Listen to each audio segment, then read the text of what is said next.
Una Park stood at the observation window of Orbital Station 12 and watched the stars spin slowly past.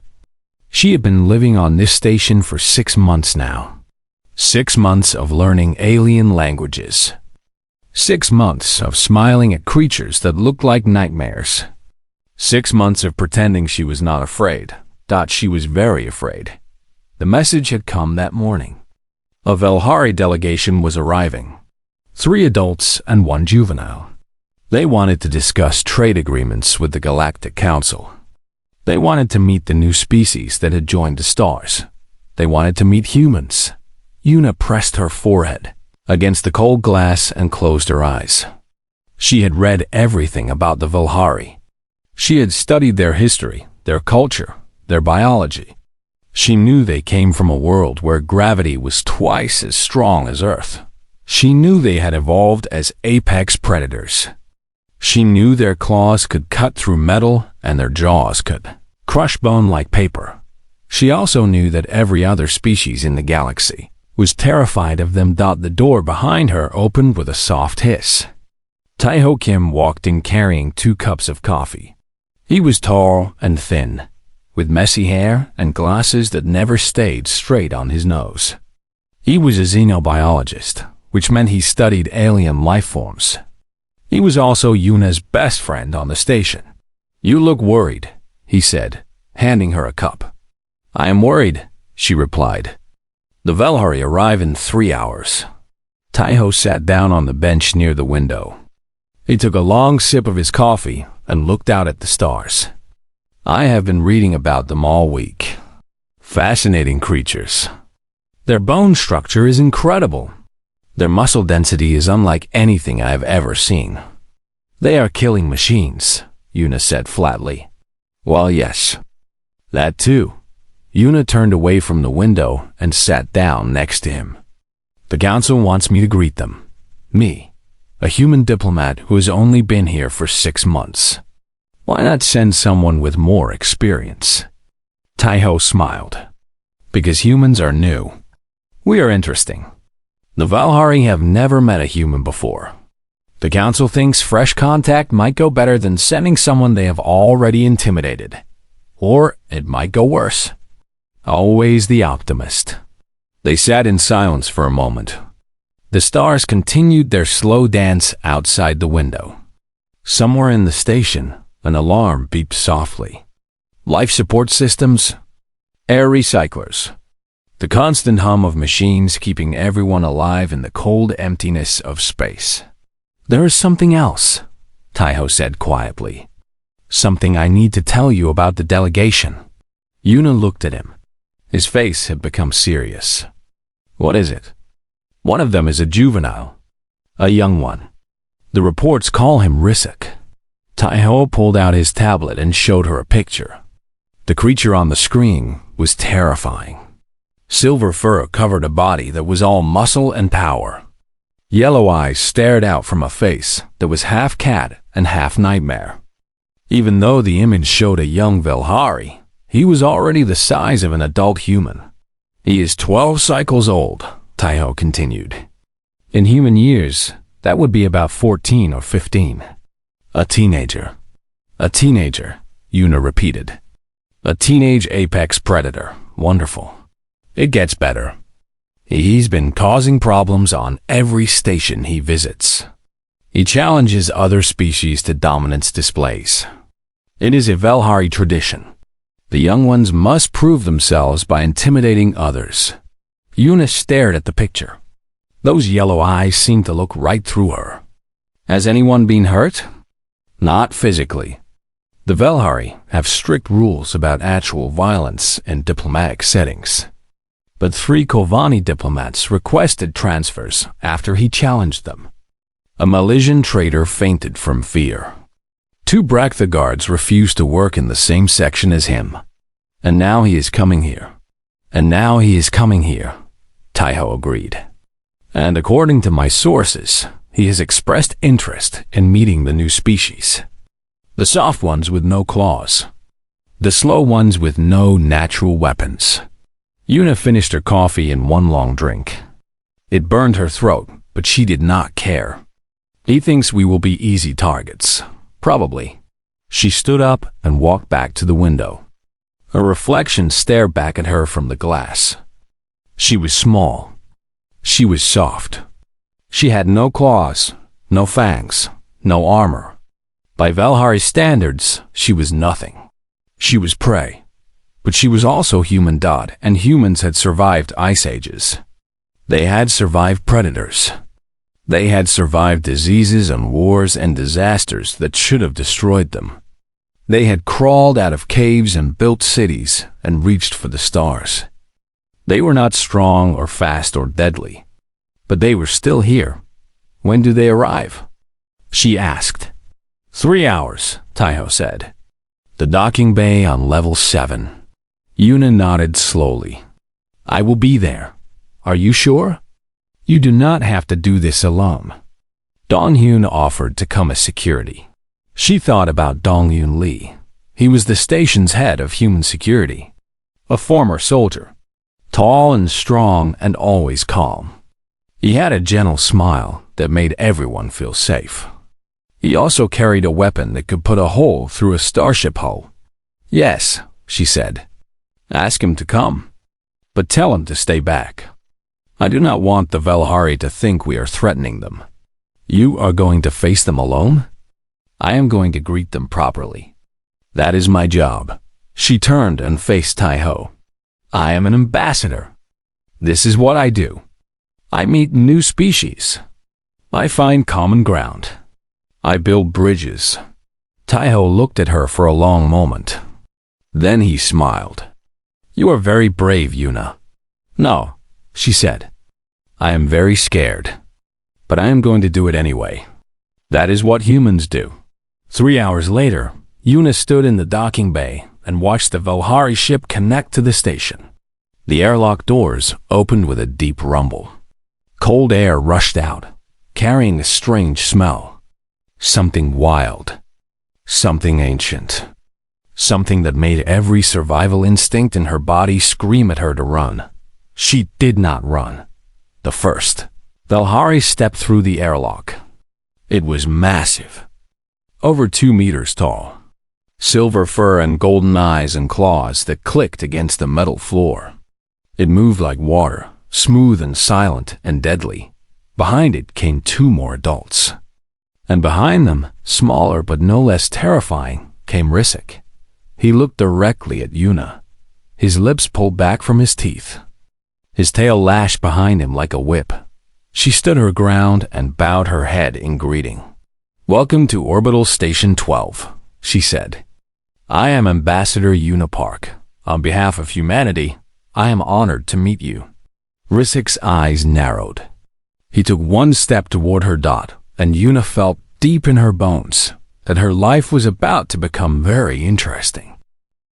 The first 2 days passed without incident.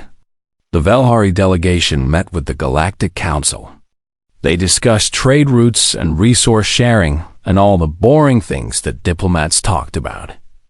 Yuna attended every meeting. She smiled and nodded and took notes. She pretended she did not notice Risik staring at her, but she noticed that the young Valhari watched her constantly. During meals, his yellow eyes followed her across the dining hall. During meetings, he sat in the corner and studied her like she was a puzzle he needed to solve.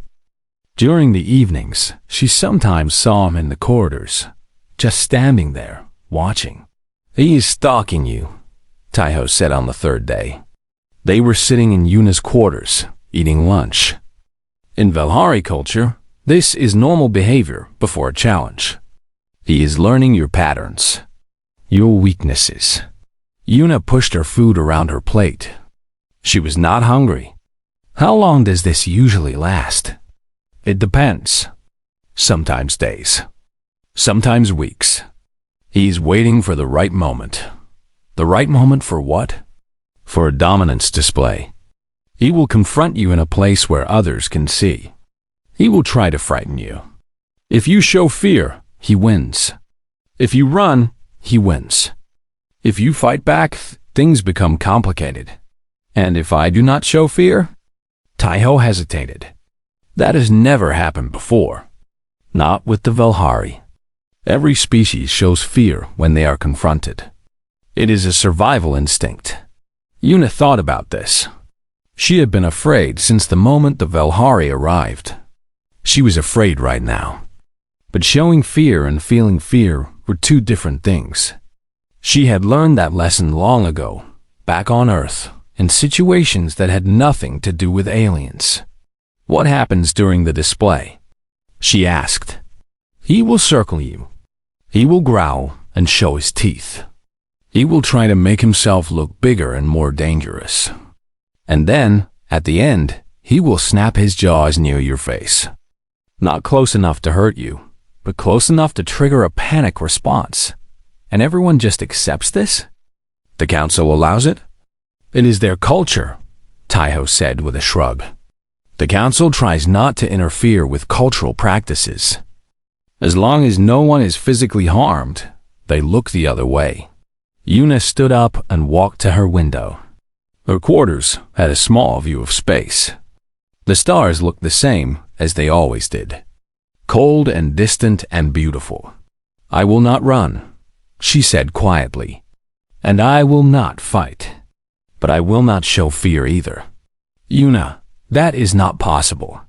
When a predator that size threatens you, your body will react. Your heart will race.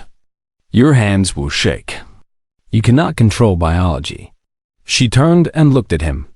Watch me. The confrontation came that evening. Yuna was alone in the observation deck. She liked to come here at the end of each day. The large windows showed a perfect view of the nebula that glowed pink and purple in the distance. It was peaceful. It helped her think. She heard him before she saw him. The soft click of claws on metal. The whisper of fur brushing against the doorframe. The deep, rumbling growl that seemed to come from everywhere at once. Human. She did not turn around. Rissik. He stepped into the room. She could see his reflection in the glass. He was bigger than she remembered. His silver fur seemed to glow in the dim light.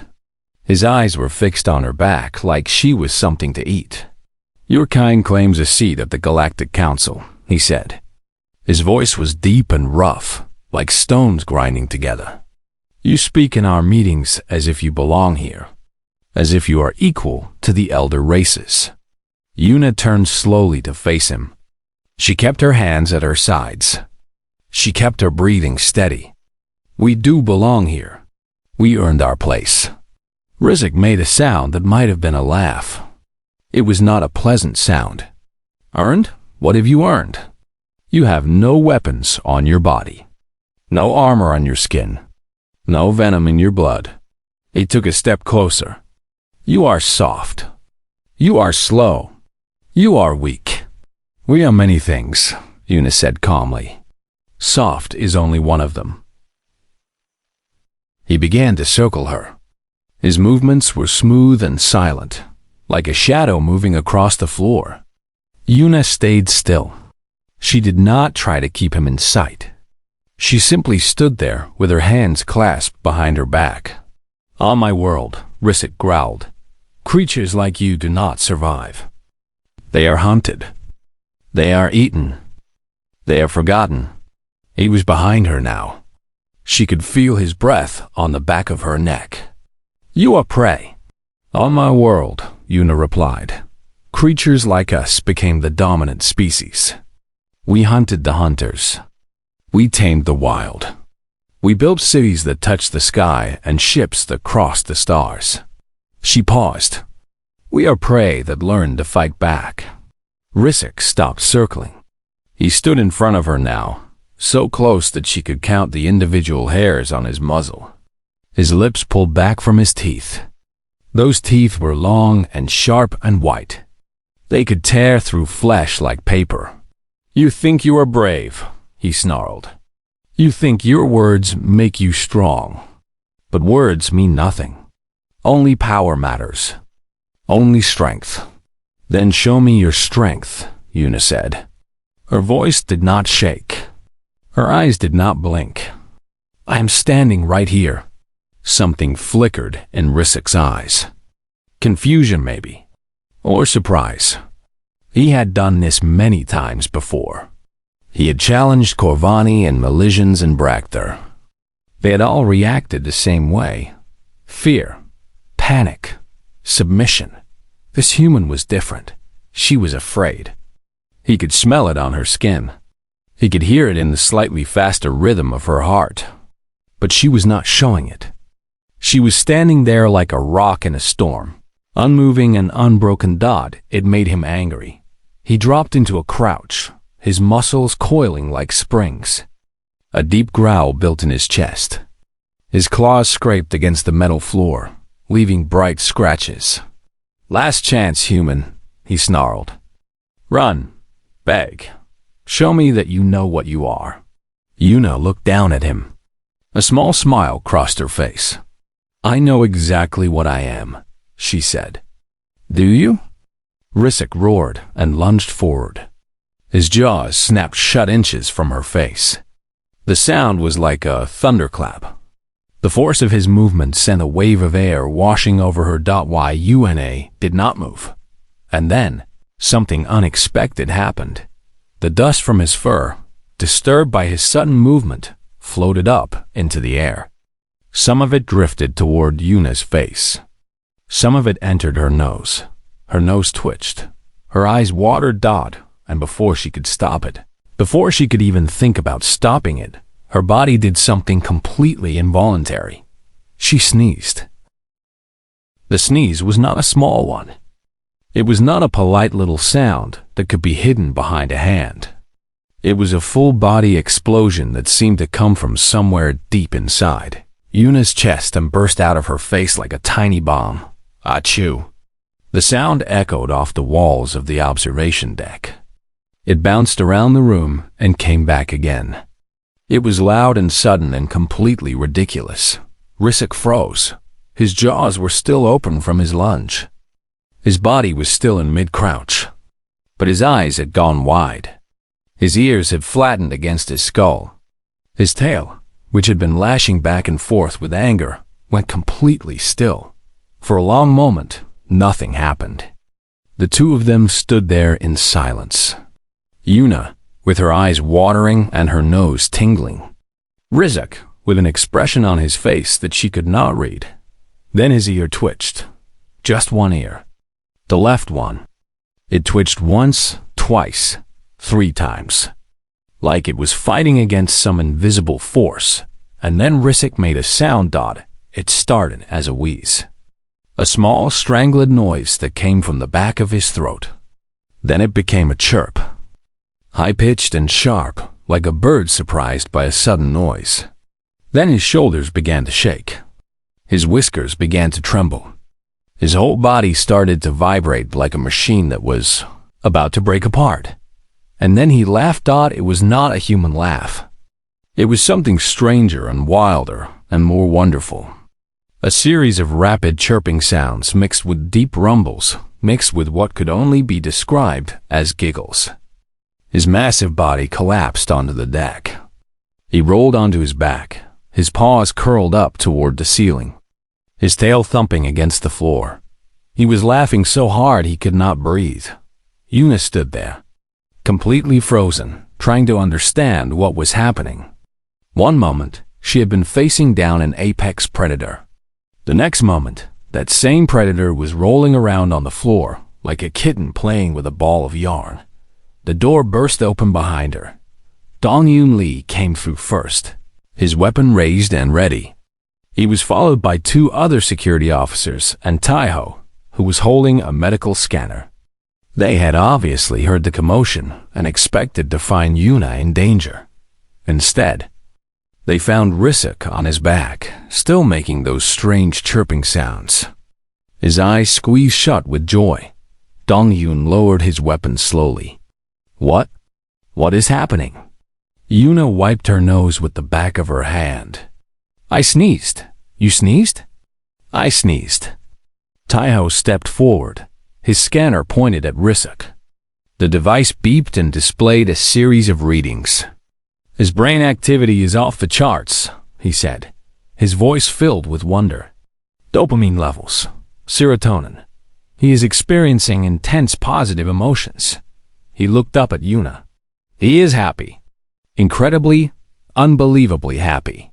Risic finally stopped laughing. He lay there on the floor, breathing heavily, his chest rising and falling like waves on an ocean. His eyes opened and focused on Yuna. They were different now. The coldness was gone. The predatory gleam was gone. In its place was something warm and curious and almost friendly. "Do that again," he said. Yuna blinked. "What?" "That thing. With your face." "The explosion." He sat up slowly, his tail curling around his legs. "Do it again." "I cannot just sneeze on command. It is not something I control." Risic tilted his head to the side, like a confused puppy. "You do not control it. It just happens?" "Yes, it is called a sneeze. It happens when something irritates the inside of my nose. Dust, pollen, fur." She paused. "Your fur." This information seemed to delight Risic even more. He stood up, and Yuna was reminded again of how massive he was. But somehow, he seemed less frightening now. Less like a predator and more like, well, like a very large, very confused cat. "On my world," he said slowly, "there is a legend. An old story told by the elders.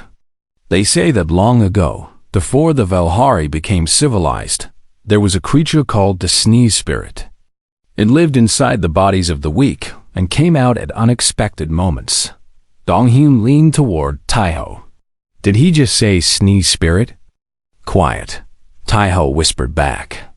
"This is fascinating." Risic continued, his voice filled with something like reverence. "The Sneeze Spirit was sacred. It was the universe's way of saying that a moment was too serious, that someone had become too proud, too angry, too focused on power." He looked at Yuna with wide eyes. "You carry the Sneeze Spirit inside you." "I carry allergies inside me," Yuna said, "and possibly a slight cold." But Risic was not listening.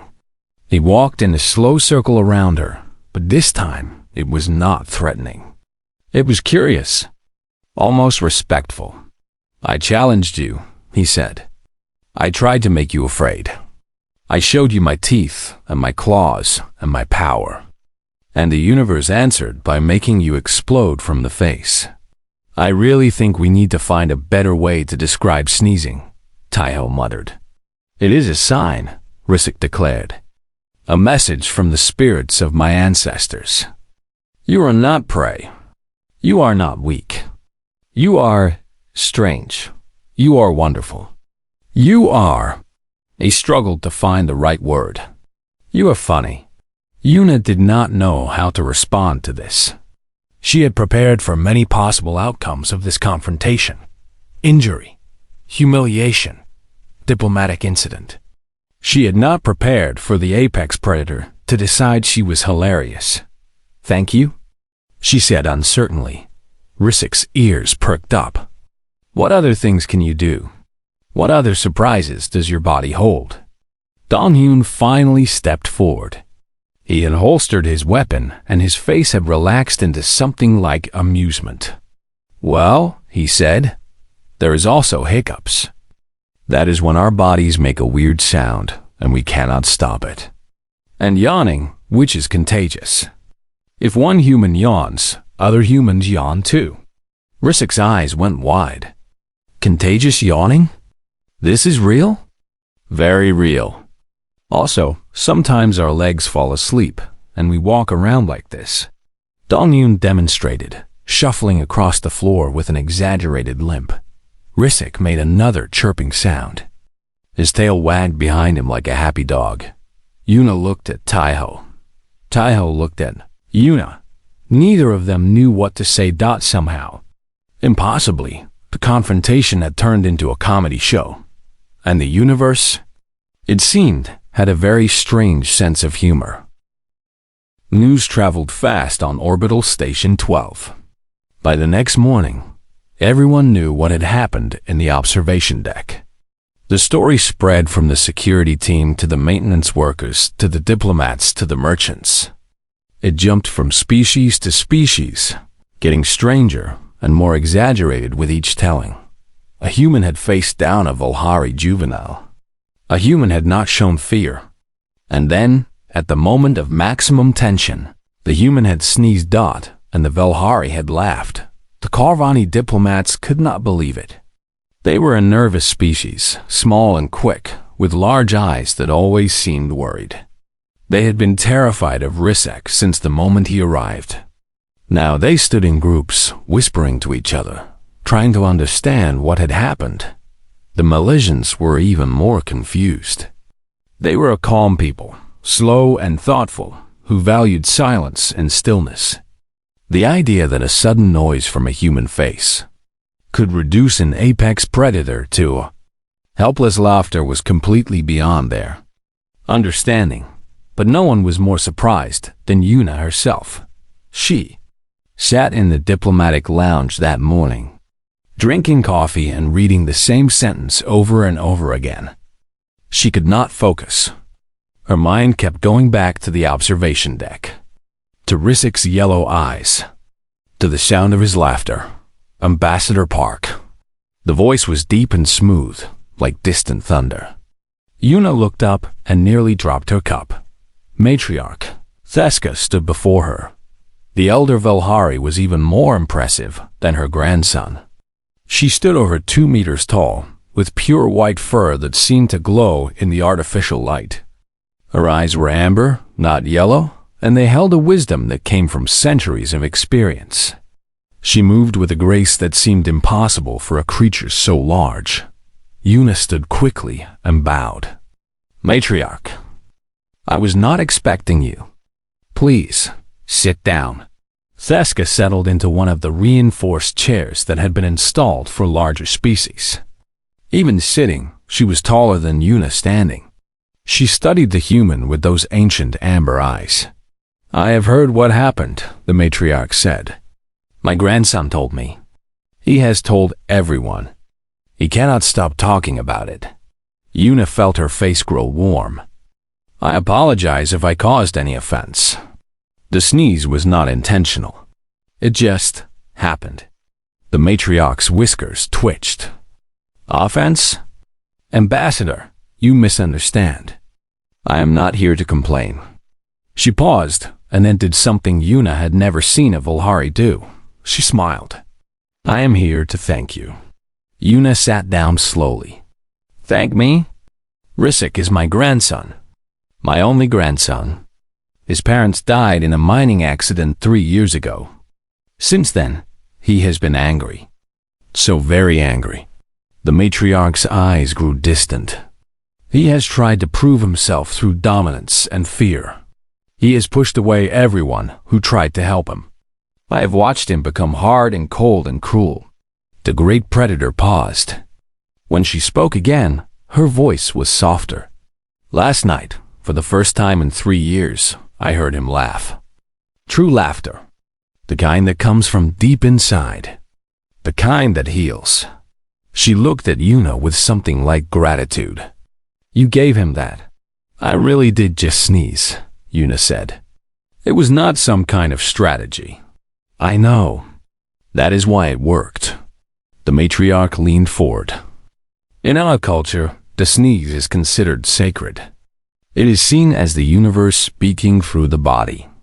An involuntary eruption that cannot be controlled or predicted. Taihao mentioned something about this. About spirits. The sneeze spirit, yes. But it is more than just a legend. Theska's tail curled around her feet. Our ancestors believed that when someone sneezes during a moment of tension, the universe is telling everyone to stop. To pause. To remember that life is not always serious. That even the mightiest warrior can be brought low by a tickle in the nose. Yuna thought about this. On Earth, people said, bless you, after a sneeze. A leftover custom from ancient times when people believed sneezing was connected to the soul. Maybe there was something universal about it. Something that crossed the boundaries between species. Risik wants to know more about humans, the matriarch continued. About your bodies and your strange involuntary functions. He has asked if he can spend time with your delegation. To learn from you. She paused. He has also asked if he can consider you his spirit sibling. Spirit sibling? In our culture, it is a bond between two people who share a spiritual moment.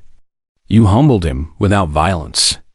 You defeated his aggression with a sneeze. The matriarch's whiskers twitched again. This is a great honor. The greatest honor a Velhari can give. Yuna did not know what to say.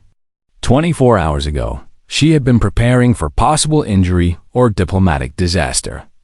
Now she was being offered a spiritual bond with an alien predator because her nose had tickled. The galaxy was a very strange place. I would be honored to be his spirit sibling, she said finally. And humanity would welcome the chance to teach the Velhari about our involuntary functions. Excellent. The matriarch stood. There is one more thing. A gift to mark this occasion. She reached into her robes and pulled out a blade. It was beautiful. The metal was dark and seemed to absorb light rather than reflect it. The handle was wrapped in silver leather, and strange symbols were carved into the blade itself. This is a Theska hunting blade, the matriarch said. It belonged to my mother and her mother before her. It has been in my family for 12 generations. I give it to you as a symbol of the bond between our peoples. Yuna took the blade carefully. It was heavy and perfectly balanced. Even without knowing how to use it, she could feel the power it held. Thank you, she said. I do not know if I deserve such a gift. You defeated my grandson without lifting a hand. You showed courage without aggression.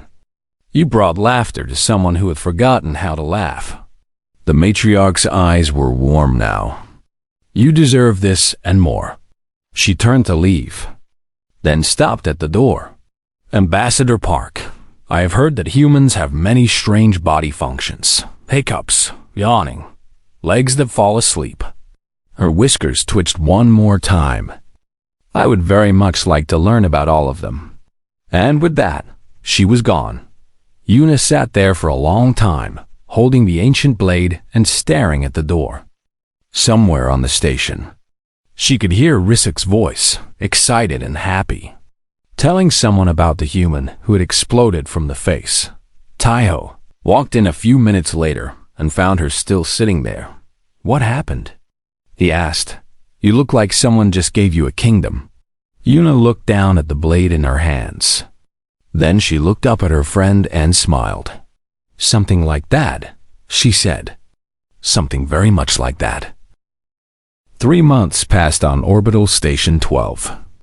The seasons did not change here in the cold void of space, but everything else did. The Velhari delegation stayed longer than anyone expected. The trade negotiations were finished within the first week, but they found reasons to extend their visit. Cultural exchange programs, scientific collaborations, diplomatic discussions about future partnerships, but everyone knew the real reason they stayed. Risik had become obsessed with humans.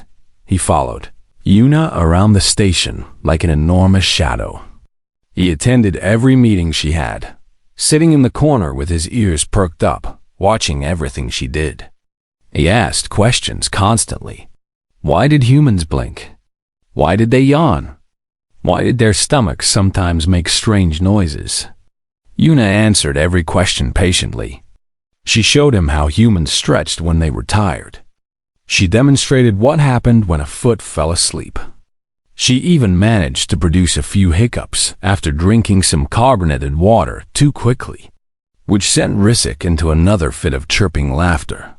Taiho became Risik's favorite human after Yuna. The young Velhari spent hours in the xenobiology lab, learning about human anatomy. He was fascinated by everything. The way human eyes produced tears when they were sad or happy or just tired. The way human skin got bumpy when it was cold. The way human hair stood up on the back of the neck when they were scared. You are so fragile, Risik said one day. looking at a diagram of the human skeleton. So many small bones. So many soft organs. How did you survive on your world? We worked together, Taiho explained. Humans are not strong alone. But together, we can do almost anything. Rissik thought about this for a long time. Among the Velhari, strength was individual. Each warrior proved themselves alone. The idea of strength through cooperation was new to him, but he was beginning to understand. Dong-Yun became Rissek's favorite source of entertainment. The security officer had a talent for physical comedy that surprised everyone. He could trip over nothing. He could walk into walls. He could make faces that reduced Rissik to helpless laughter. This is not what I trained for, Dong-Yun told Yuna one evening. I was a soldier. I protected people. I fought in battles. Now I am a clown for an alien cat. You are building bridges between species, Yuna said. That is more important than any battle. Dong-Yun sighed. But there was a smile on his face. The other species on the station watched all of this with growing amazement. The Kovani diplomats, who had once been terrified of Rissik, now sat with him at meals and asked him questions about Velhari culture.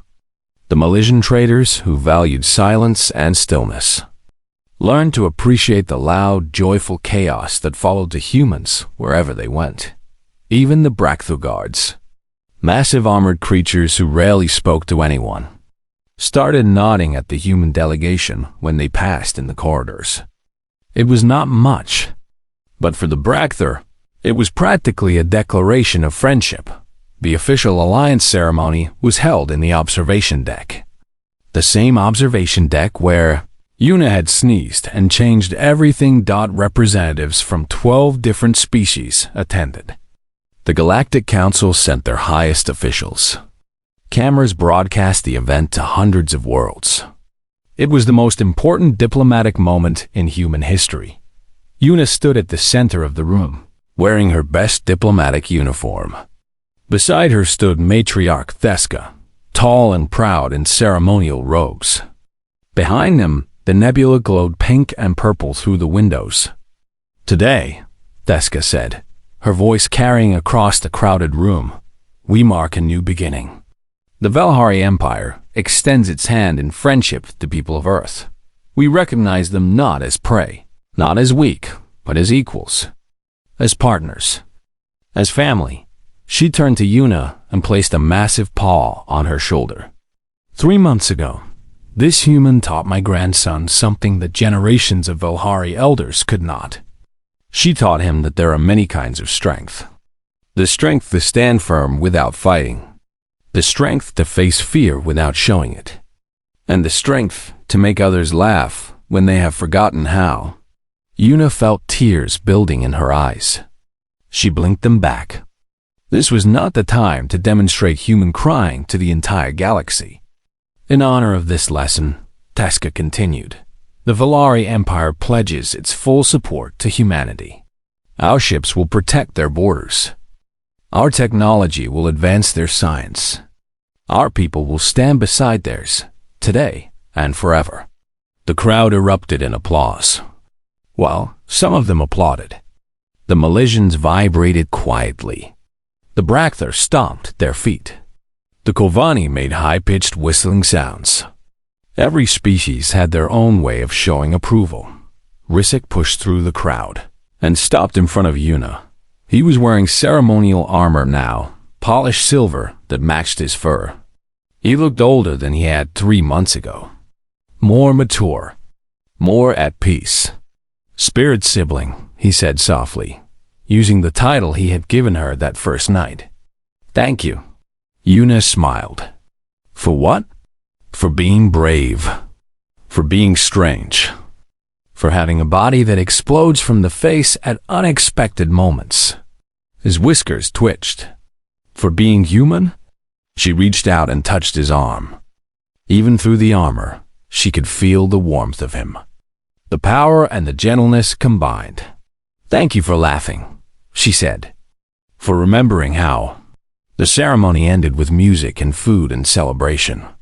Humans and Velhari and a dozen other species mixed together, talking and laughing and sharing stories.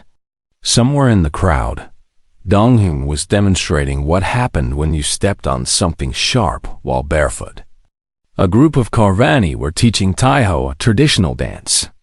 Two Brakta guards were trying to understand the concept of a yawn. Yuna slipped away from the crowd and stood by the window. The nebula glowed before her, beautiful and eternal. She thought about how far humanity had come. From caves to cities to stars. From prey animals hiding in the darkness to ambassadors, standing among alien empires. And it had all changed because of a sneeze. Risik appeared beside her. He stood quietly for a moment, looking out at the stars. "My grandmother asked me what I learned from humans," he said finally. "Do you know what I told her?" Yuna shook her head. "I told her that humans are strange. They are soft and slow and fragile. But they are also brave and clever and funny. They face their fears. They work together. They find ways to turn weakness into strength." He looked down at her. His yellow eyes were warm. "But the most important thing I learned," he said, "is that the universe has a sense of humor. And sometimes the mightiest warriors are defeated not by swords or claws or fire, but by a tickle in the nose." Yuna laughed. The sound rang out across the observation deck, bright and clear and human. Risik's ears perked up. His tail wagged.